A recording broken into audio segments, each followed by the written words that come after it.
আমনগো ব্যাবাক্কেরে একসের স্বাগত। আজকে দেখামু বামনা উপজেলার ডৌয়াতলা যাইতে এক রাস্তার পাশের দৃশ্য। সুপ্রিয় দর্শক, আপনারা যদি এই রাস্তার পাশের দৃশ্যতে আইয়া তাকাইয়া থাকেন, মনটা একসের খারাপ থাকলেও একসের ভালোই যাইবে। যেমনটা আমার মনটা খারাপ থাকার পরে আমি কিন্তু এই রাস্তার পাশে এই দাঁড়াইয়া গাড়িতে যাচ্ছিলাম। যাওয়ার পথে একসের মনটা ভালোই গেছে।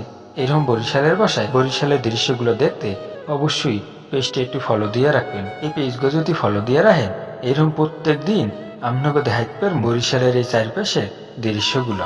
আপনারা দেখে দেখে একসের মন ভালোই থাকবে, আর একসের আসবেন আর কেন আসবেন এই চারপাশের গাছপালার দৃশ্যগুলো দেখতে আপনাকে যাওয়া লাগবে অনেক দূর। হ্যাঁ, আপনারা যাইতে পারবেন না, তাই না যাইতে পারলে আপনারা অবশ্যই মগো বরিশাল আইয়া এই রাস্তার পাশে পাশে আসবেন আর একসের গুনগুন করে গান গাইবেন। আপনারা মন গো একসের ভালোই যাইবে। আপনাকে ব্যবহার করে একসের বরিশাল স্বাগতম। অবশ্যই বরিশাল আইবেন আর মগো এই বরিশালে ঘুরতে যাইবে। আমাকে একটু নক করবেন, আমরা এই আপনাকে বিনোদন দেওয়ার চেষ্টা করব। সুপ্রিয় দর্শক, আজকের মতো এখানেই শেষ করলাম। আল্লাহ।